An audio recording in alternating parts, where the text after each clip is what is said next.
বিবাহিত স্ত্রীকে ফেরত পেতে শীতলকুচি থানার সামনে বিয়ে করা বউয়ের ছবি নিয়ে ধর্ণা এক যুবকের। ঘটনায় ব্যাপক শোরগোল এলাকায়।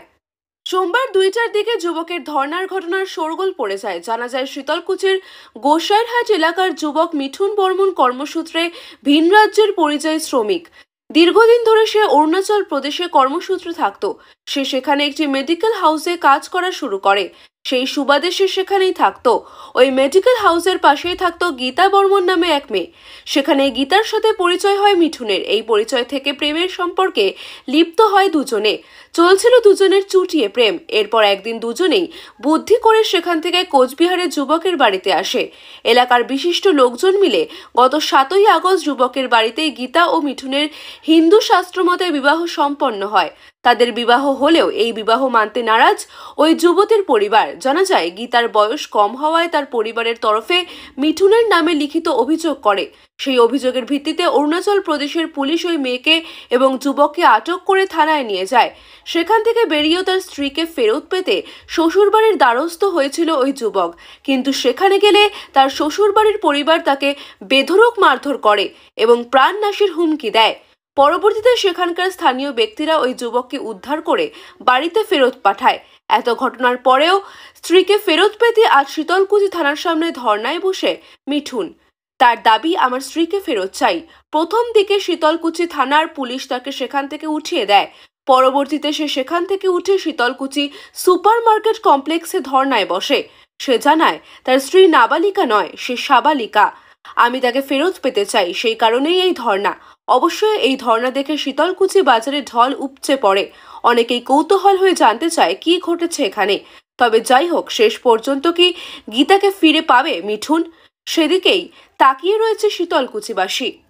বিষয়টা আমি আমার বউকে ফিরে পাওয়ার জন্য আমি কেস করছি। কবে কবে কেস করছো?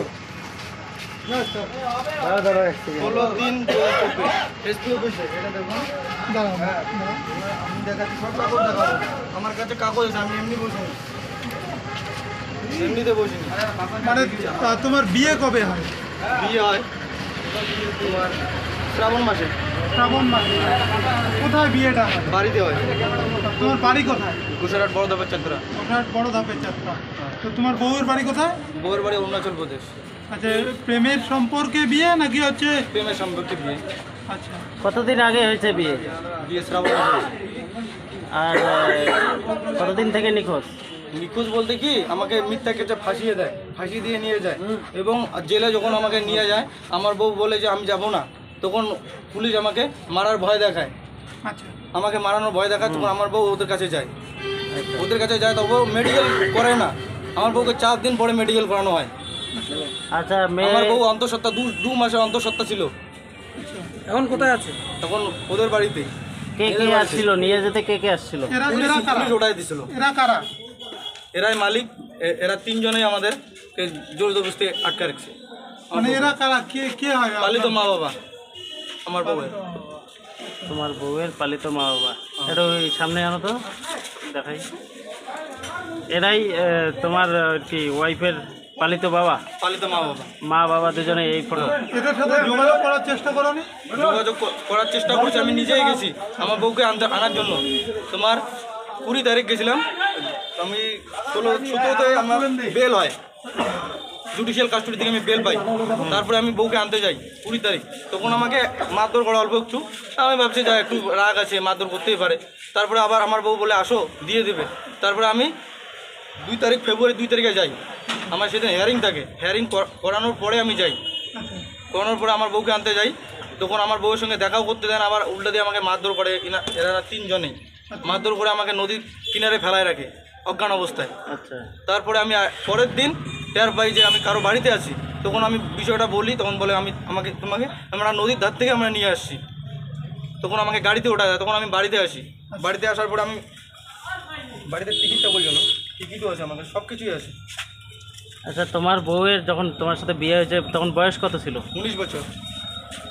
তো বাড়ির থেকে যখন লোক নিতে আসছে তখন ও কি বলছে? তোমার সাথে থাকতে চেয়েছিল না? আমার সঙ্গে থাকতে চেয়েছে, যাইতে চায় নাই। পুলিশ জোর করে নিয়ে যায় আমাদের দুজনকে। বলে কি ওর বয়স কম, তোকে তো পোকচো কেস দিয়েছে, এরকম কথা বলে আমাকে ওটাই নিয়ে যায়। এবং আমাকে শীতলকুচি থানায় যখন নিয়ে আসে, শীতলকুচি থানার পুলিশের গাড়ির ভ্যানের ড্রাইভার সেও আমাকে মারধর করে। আচ্ছা, তুমি থানার সামনে বসছিলে, সেখান থেকে ওটাই দিল আমাকে। পুলিশ কি বললো? পুলিশ বললো তোর বউ যদি না আসে আমরা কী করে নিয়ে আসবো। আরে আমার বউ কি পালিয়ে গেছে, আসবে না? আমার বউ আসতে চাইতে তো আমাকে বলছে না আসবে বলে। এখন বলে যে আমরা অন্য সঙ্গে কত কীরকম করে নিয়ে এসে দেবো তোকে। তুমি এরকম অভিযোগ কথা করেছো বলে। শীতলকুচি থানায় অভিযোগ করেছো? হ্যাঁ, শীতলকুচি থানায় অভিযোগ করি, শীতলকুচি থানা নেয় না। তখন আমি এসপি অফিসে অভিযোগ করি। এসপি অফিসে আজকে যাওয়ার পরে এসপি অফিস বলে যে তোর এই এফআইআর কপি শীতলকুচি থানায় পৌঁছে গেছে অলরেডি, শীতলকুচি থানা তোকে দেখাশোনা করবে। এখন শীতলকুচি থানা এরকম করে বলে যে আমরা কি করতে পারি, এত দূর থেকে কীরকম করে নিয়ে এসে দেবো তোমার বউকে। তুমি কি এখানে এখন থাকবে? হ্যাঁ অবশ্যই থাকবো, কতদিন? এখানেই সুইসাইড করবো দরকার পড়ে। কি নাম তোমার? মিঠুন বর্মন, এই জায়গা কোথায় বাড়ি যেন বললে? বড় দবের চাত্রা। দেখি এফআইআর কপিটা একটু দেখান তো।